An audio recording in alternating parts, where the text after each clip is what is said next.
भगवत गीता का चौथा अध्याय ज्ञान कर्म संन्यास योग। श्री कृष्ण द्वारा अर्जुन को दिया गया एक अत्यंत गूढ़ और गहन ज्ञान है, जिसमें वे यह बताते हैं कि कैसे सच्चा ज्ञान, निष्काम कर्म और त्याग तीनों एक ही सत्य की ओर ले जाते हैं। इस अध्याय की शुरुआत श्री कृष्ण द्वारा अपने ईश्वर स्वरूप के उद्घाटन से होती है। वे कहते हैं कि यह दिव्य ज्ञान उन्होंने पहले सूर्य देव विवस्वान को दिया था, जो आगे मनु और फिर राजर्षियों को प्राप्त हुआ। समय के साथ यह ज्ञान लुप्त हो गया और अब वे अर्जुन को वह ज्ञान दोबारा दे रहे हैं, क्योंकि अर्जुन उनका प्रिय मित्र और भक्त है।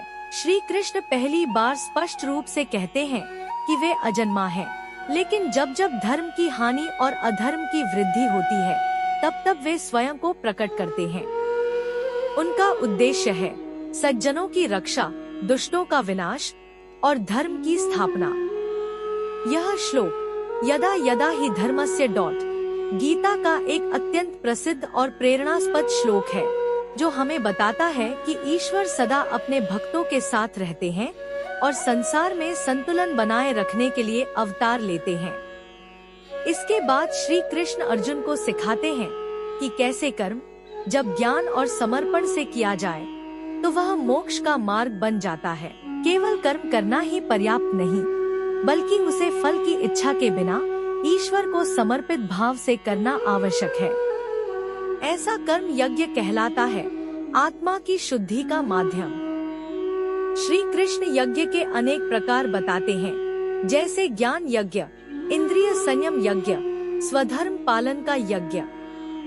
प्रत्येक यज्ञ का उद्देश्य अंततः आत्म साक्षात्कार और ईश्वर प्राप्ति ही है।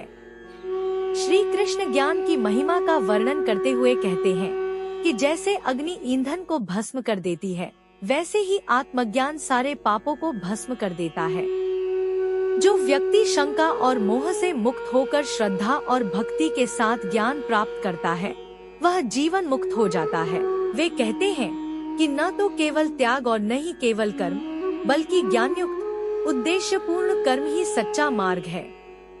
इस अध्याय का अंत श्री कृष्ण द्वारा अर्जुन को यह प्रेरणा देने से होता है कि वह अपने संदेह और शंका का त्याग करे और अपने कर्तव्य के मार्ग पर अडिग होकर आगे बढ़े।